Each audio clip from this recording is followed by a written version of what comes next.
New week, same old shit as Charity FC continues to completely shoot themselves in the foot and gift the opposition goals and points.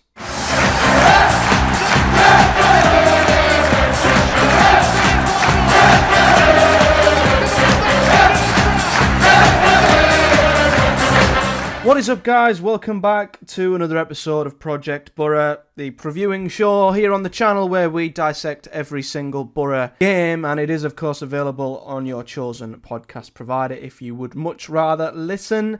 All links are in the description, and to be honest, we're here again, ladies and gentlemen. Exactly the same shit that we've been talking about for what feels like forever at this point, and I said this before and I'll say it again: get your bingo card, your Boro bingo card out. You've probably got yourself another full house right here, because as Boro have done all season long, we fluffed huge chances in crucial moments and gifted the opposition not one but 2 goals in this game, gifting Bristol City 2 goals from pretty much their only 2 shots on goal, and we find ourselves on the receiving end of a 2-0 defeat, to which once again we had all the possession, we were pretty on the ball, we looked nice, we looked tidy, but when it comes to the ruthlessness in both boxes, we were absolutely miles off it once again. And I mean, I'm just at a point where I'm running out of words, I'm running out of adjectives, I'm running out of things to say, and I'm really getting sick and tired of repeating the same crap every single week. And even when Boro do pull out a good result or 2, we can't maintain it. We have no consistency whatsoever, because we'll drop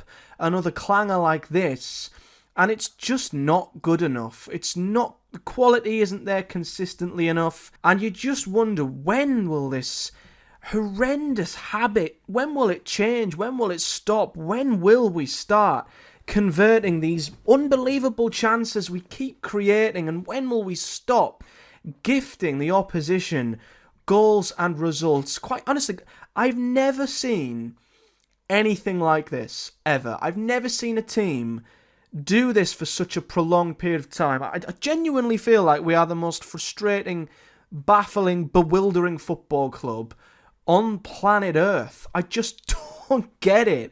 I just don't understand how this keeps happening over and over again. And we're going to get deep into the team. We're going to get deep into Michael Carrick. We're going to get deep into maybe asking the question of, are we actually as good as we think we are?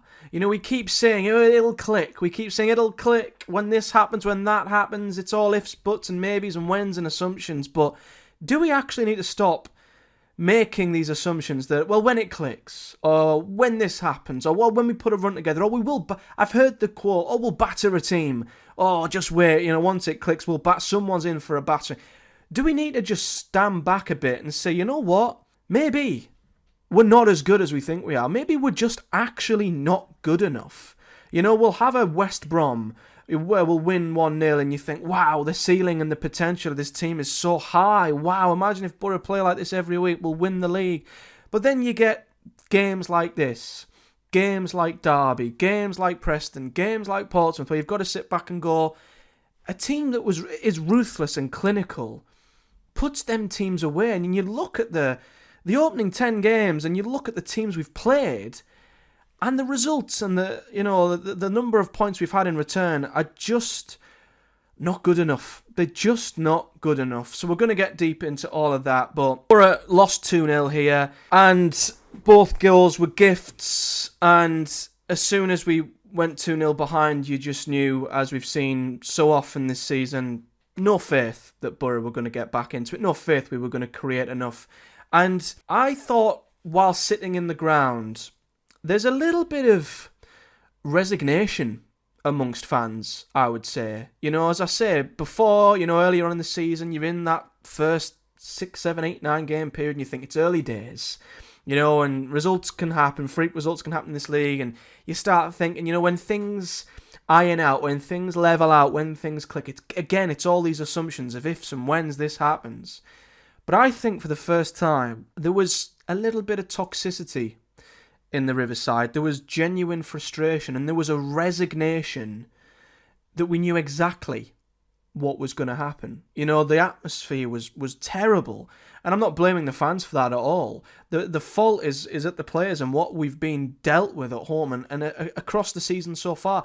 You just know we've got a mistake in us. You just know when we're presented with a clear-cut chance, you know we're going to miss. And you know once we've done that, the opposition will get the next chance and you know they're going to score it. And you know it's going to come from us creating that opportunity for them. You know we're not going to get cut open by some fantastic, unbelievable creative move.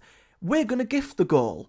And you know when that happens, the opposition are going to do what many teams have done this season, and we will just, for all the possession and territory and touches in the opposition's box and whatever other number you want to throw at it, you know the bottom line will be we will not get back into it. We will not score enough and get back into the game. And there was just a really flat aura of just, resignation, of just how predictably frustrating we have become. And for me, apathy. You know, I've said, I've become bored of watching Boro. I've become bored of just seeing the same crap over and over again. But now apathy is starting to set in, which is never good. You know, when Bristol City was scoring, I wasn't frustrated. I wasn't angry. I wasn't booting the chair in front. I wasn't throwing things. I wasn't raising my voice. I just sat back and I just went, I knew this was happening. I knew this was coming. And whenever Boro were coming forward in the second half, you know, piling the pressure on Bristol City, I never once got out of my chair when we had a corner or we took a shot. I never once jumped up because I knew nothing was going to come of it. I knew we were just never going to get back into this game because we've seen this game, we've seen this movie, we've seen this script 1,000 times. And it's leaving me sat there feeling just, as I say, resignated by what's going to happen, the outcome of what you know is coming, and apathetic towards everything that's happening on the football pitch, whether it's us going forward or conceding. And it's not good. It's not good. And, well, let's get into it, because first half, I thought we started well. It was the same as what we've seen from Boro. You know, we had more of the ball, we were passing it around, we were neat, we were tidy, we were in and around the opposition's box.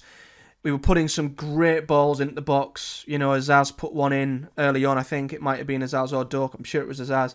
A brilliant ball. And Lath just wasn't quite in a position to put it in back post. He was free as a bird.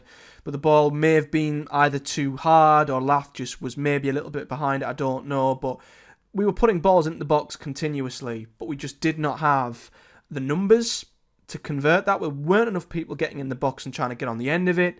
And the quality at times just wasn't good enough. And it was the same old story of us just being in and around the opposition's area without actually hurting them. But there was one big, glorious chance. And it fell to the man, Lath, who we've spoken about a lot this season already.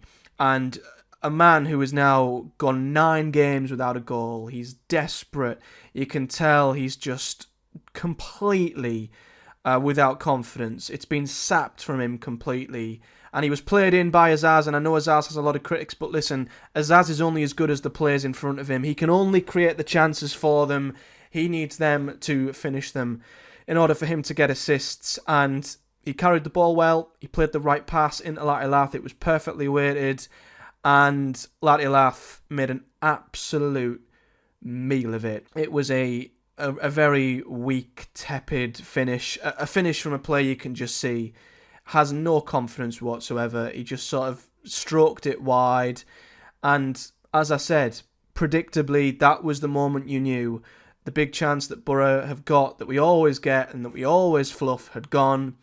And you just knew what was coming at the other end. And on the 27th minute, it came in the hands of Mehmeti for Bristol City, who pounced on a Boro error. It come from us playing out from the back. Hackney and Morris, who normally play very close together, like to play quick 1-2s to the centre. They read it.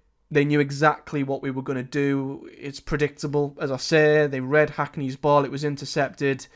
And they were in the box. And unlike Boro, when we're in the box, we fail to get a shot off. We fail to be clinical. We fail to punish the opposition. Bristol City punished us. And Mehmeti took his time, he sat Hackney down, he took his shot on goal, he got it on target, and it's in the back of the net, and it's 1-0. And same old story. We miss a big chance at one end, we're punished for it at the other, down to not being carved open by us handing Bristol City the opportunity to score, and he took it well. And it was compounded at the very end of the first half, the worst time to concede a second goal, and it come. And I don't know if the highlight will show it, but George Edmondson had possession at left centre-back, and he just passed it straight to a Bristol City player. Straight to a white shirt. Terrible ball, terrible pass, and I've got to say, in between their first and second goals, we were all at sea. You know, once we'd conceded that first goal, our heads had gone, and you could kind of sense a second goal was coming. Our passing was loose, we were all over the shop. The anxiety amongst the players, the anxiety within the crowd, it really wasn't great after their first goal.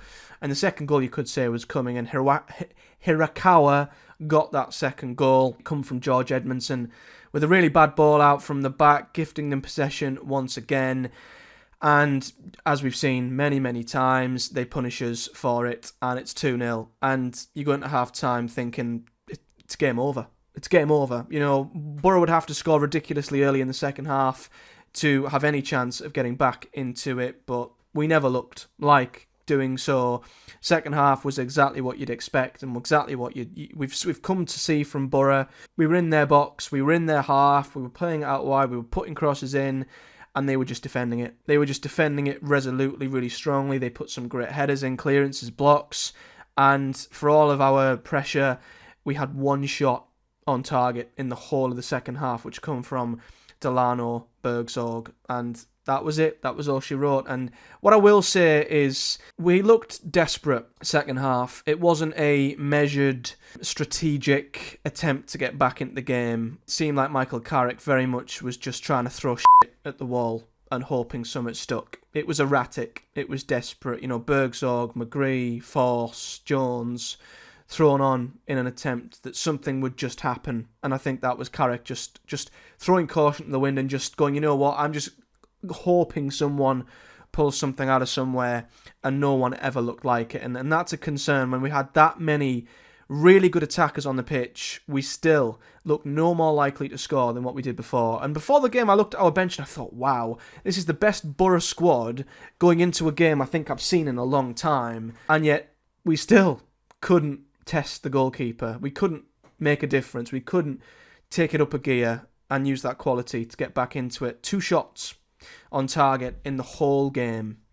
Not good enough. Not good enough at all. Now, before I get into the players and Michael Carrick, I need to talk about the referee. Now, I'm not excusing the referee, and I'm not saying he's the reason as to why we lost this game, but the referee, Samuel Allison, was absolutely appalling in this game. And he was handing out yellow cards like sweets. I think we had 3 in the first 12 minutes. And apart from the Hackney one, which I think was a booking, I couldn't quite believe some of the decisions he was making. You know, booking players that early, it restricts their ability to be physical, you know, in the second half of the game, because you just know they've got a booking, the opposition will do everything in their power to try and get them sent off. And, you know, we were getting bookings for every tiny little thing. Bristol City were getting away with all sorts. They were booting the ball away for set pieces, making just as reckless challenges at times, and the referee was giving them absolutely everything. And in the second half, we had the most blatant penalty not given. You know, there's actually a picture of it, so kudos to the photographer who got it. But Hayden Hackney was literally dragged down in the box, and the referee simply didn't give it. And I know it's easy. I know it's easy to say that when you've lost, and I'm not saying that the referee was a reason as to why we lost this game, but I just had to point out that the referee, Samuel Allison, was absolutely dreadful in this game. But anyway, a lot of the post-match discourse was about Michael Carrick, and he was getting it massively. Maybe more so than I've seen before, to be honest with you. I don't think I've ever seen as many fans calling for his head as this. And I'm going to talk about Carrick, and I'm going to talk about the players, because it's a case of who's to blame. Now, what I will say, and I'm going to put this out here early, I get why Michael Carrick will get the brunt of it. He's the manager. That's just the way football works. And if push comes to shove, he will be the one who is made to pay for Boro if we don't achieve what we should do this season. That's just the way football works. It always has done. However, Michael Carrick was not at fault for this defeat. He cannot legislate for Latilath putting a glorious chance wide of the post. He cannot legislate for Finazaz missing a ginormous easy header at Watford. He cannot legislate for the two shocking bits of football and the two horrid passes that we played, that Hackney and Edmondson played, that led to both Bristol City goals. He can't legislate for Clark and Dieng wiping one another out against Portsmouth. He can't legislate for Isaiah Jones playing a shocking back pass against Derby. He cannot prevent some of the just ridiculous individual errors that are happening week in, week out. That is on the players. And at the end of the day, I said this in my last video, everything Boro are doing statistically, as Carrick will rightly say, is good. The number of chances we're creating and the number of chances we are restricting the opposition, it all reads well. And that's down to Michael Carrick. That's down to how he sets us up. The problem is in both boxes. And he can't put the ball in the back of the net. He can't stop defenders from making stupid errors. And at the end of the day, where we're being punished is in both boxes. And that cannot be... The blame for that cannot be put on Michael Carrick's shoulders. So I'm not going to subscribe to Carrick out. I'm not going to subscribe to him being at fault for this. The players have to take a huge degree of responsibility because they are just not performing at a consistent enough level. They're making so many poor errors, and in both boxes, they're simply not doing it. They're not good enough, they're not consistent enough, and that's why, as I said at the start of the video, I look back and I think it's good that we've got, on paper, we've got a great squad, and yeah, individually, they're all fantastic, but as a team, they're not doing it. They're not good enough, they're not consistent enough, and that makes me question, are we actually as good as we think we are? Are these players both good enough and consistent enough across a season to deliver what they should? And that's where I'm starting to wonder if that's the case. But there is still blame to be placed on Michael Carrick's shoulders at the same time. He is not blameless in this situation because equally, he can't legislate for Latilath missing the chance he did, but he's been goalless now for 8 games. He had Tommy Conway, he had Marcus Force, and I know it's easy for me to say this, but I think both of them would have put that chance away. And when you've got a striker who's on such a torrid run as Latilath, you've got to be ruthless, and you've got to take him out the team. And I think now is the time to take him out for a few games, because he is past the point of looking like scoring. He looks zapped of confidence, he looks desperate. Carrick needs to be ruthless, he needs to take him out the team. Azaz is a tough one, because he can only, as I say, he can only get assists based off of what's in front of him. He's only as good as the players in front of him, I guess. But we've said for months, this is such a good squad with so many good options, and I just feel like Carrick's got maybe too many good options. He just does not know what to do with them. And that's why I think he needs to step back and he needs to look at, does he put Conway in over Finn Azaz? I still think Ben Doak gives us way more positives than he does negatives. I still think he has to start on the right, but starting Micah Hamilton today, don't get that. And I know what Carrick will say, Riley McGree's been away with Australia, blah blah blah. I don't care. I don't care if Riley McGree's been away with Australia. I really don't give a shit. He plays every week. Play your best players. And I don't care if Hamilton played the last game and you want to keep him happy, and Carrick, I know he's all about a happy camp, but I don't care. Play your best players. Give us the best chance of winning a football match. Latilath is as far out of form as I've seen him. Change him. Micah Hamilton should not be starting over Riley McGree in any world at this moment in time. And it's all good bringing McGree on for 50 minutes to go, but I'd rather start him and bring him off after an hour if you don't want to play him for the full game.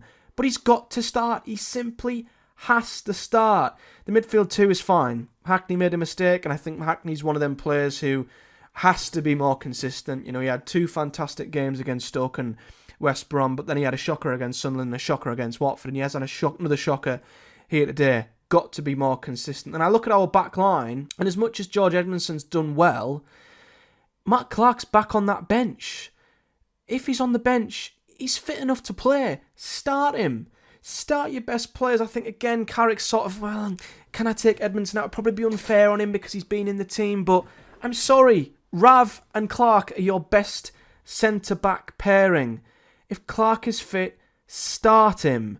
I just feel like there is a degree of blame that falls on Michael Carrick's shoulders because I just feel like he can be a little bit too blasé. He isn't proactive enough with his substitutes. You wouldn't believe it if I told you that Bristol City were the first team to make a change in this game. On the hour, they were 2-0 up. They were the first team to make a change. They brought Sinclair Armstrong on the hour mark. We then chose to bring players on 2 minutes later in reaction to that. He's not proactive enough, and I feel like he just has to start being a little bit more ruthless because there's players in this team who are just not delivering consistently enough. They need to be taken out, and he's got the players, he's got the squad. He said that himself. He needs to start using it. He needs to start playing players who I think are more in form and will give us a better chance of winning football matches. And I think he's very cautious with their fitness. He's very cautious with how he brings them back in. But it's not getting us anywhere. It really isn't getting us anywhere. And another bit of blame that I can put on Carrick, and I can't say he's to fault for this game individually, but as I mentioned in my previous video, across the 10 games, you've got to put blame on Michael Carrick. We've had a very generous start to this season. You know, Swansea, Derby and Portsmouth, newly promoted teams, Cardiff, who were right down at the bottom of the league, Preston had a terrible start to the season for the most part, Sunderland and West Brom are the only two teams you could say that we've played who've been really, really difficult, who you could make an argument for being up there this season. And I think the points return we've got and the goal return, 10 goals in 10 games, it's not good enough. And you look now at the next three, and you've got Sheffield United and Norwich coming up, which look like horrendous games for us. And we could quite easily be looking at 4 defeats on the bounce from both of them. That's not out of the question. And then, you know, Coventry, QPR, Luton. I don't know what might come of them 3 games, but I know people will say it's typical Boro that we'll go and win them games, but I really don't care. At the end of the day, the teams we've played this season, we've done enough to beat the majority of them. We should be beating the majority of them. The results and the goals are just not good enough. And yet a lot of blame of that goes on the players, absolutely. But the return simply hasn't been good enough from Carrick, and I think there are times where he's not made substitutes quickly enough, and he's not been proactive enough. And when teams come to the Riverside, get a goal, and sit back, we never look like breaking them down in a month of Sundays, and that's because we don't have a plan B. And I know a lot of people say, well, plan B, it's more about making plan A better. But quite honestly, the way we play, for all the possession, we had 2 shots on target today. It's not good enough. It's not good enough. We can keep playing the same way over and over again, but it's not producing enough big chances. And when it does, we're not converting them. So he's got to have a different formation or something that he can do at the 70th minute when things aren't going our way and we just don't look like breaking a team down. There's got to be something else that we can do to just, switch things up, drag a team out of their comfort zone, because simply put, when they go ahead, they know how to sit back against Boro, and it works every single time. Bristol City have done it, Preston have done it, Pompey have done it, Derby have done it. When teams get something against Boro and there's something to hold on to, the result is done. The game is done, because we just don't have that extra gear, that plan B, that ace that we can play that can change a game and get us back into it. And I think that's going to cost us a lot of points this season, because when we go behind, simply put, I don't know how many times this season we've won from being behind. I don't remember a time where we actually have won from being behind. So that is a big concern. And he said in his post-match pressure, and to be fair to Carrick, he is seemingly being more and more frustrated. I've never seen him as annoyed as what I have in the last 2 post-match interviews. He said it himself, we're not ruthless enough. He knows what the issue is, but the question is, can he find the answer? I don't know. But yeah, now we're looking at Sheffield United on Wednesday, Norwich the weekend. I mean, 4 defeats on the bounce could be a realistic outcome. And then you've got Coventry coming up at the weekend after. I mean, I don't know where we go from here. I really don't. I mean, I I know I'm very frustrated, and I'm recording this quite soon after the game, but I'm just sick of saying the same thing over and over. I'm sick of saying that, well, when this happens, if this happens, when this happens, because simply put, how long can we keep saying it'll click? We'll batter a team, this will happen, that will happen. We're 10 games in, and I'm going to stay honest to what I've said since the start. Now is the time you can finally look back at the league and say, right, this is where you get a good idea of where teams are at. And we're 9th, and that's not awful, but we've lost as many games as we've won. We've scored as many games as we conceded. We've not been consistent. We've thrown games away. We've thrown points away. Our home form, yet again, is not good enough. I don't care if it looks miles better than last season. Last season's a different thing. What we've got this season with the players at our disposal, the games we've had, the fixtures we've had, the teams we've played, not good enough. I'm going to leave that there, guys, because quite simply put, I could be here all day. I could run through the whole lineup, to be honest with you, but barring Ben Doak and Hamilton, who did all right, not good enough again, to be honest with you. So I'll be back over the next couple of days to preview Sheffield United. God help me. But yeah, it's more of the same from Boro. And a quick look at the stats before we go. I know I always look at the stats, but it just backs up everything I've said throughout the video. 69% possession, superior XG. We had 20 shots, but I think it says a lot that they had half the shots that we had, and yet they had more on target than what we did. We missed 4 big chances, according to FootMob. I mean, it's just, honestly, if I'm not fully grey by the end of the season or bald, I don't know, what will have happened to us. It's ridiculous. But anyway, we'll leave it there. If you've enjoyed the video, do hit a like on the video, and if you're listening on the podcast providers, as always, do give me a like, a rating, and a follow over there. Subscribe to the YouTube channel if you haven't already as well, and hit the bell so you never miss when a video drops. As I say, I will be back to preview the Sheffield United game midweek. That's going to be fun. But most importantly, leave me a comment in the section below with your thoughts on the game, whether you're a Boro fan, Bristol City fan, or otherwise, and just your thoughts and feelings. Vent them in the comments.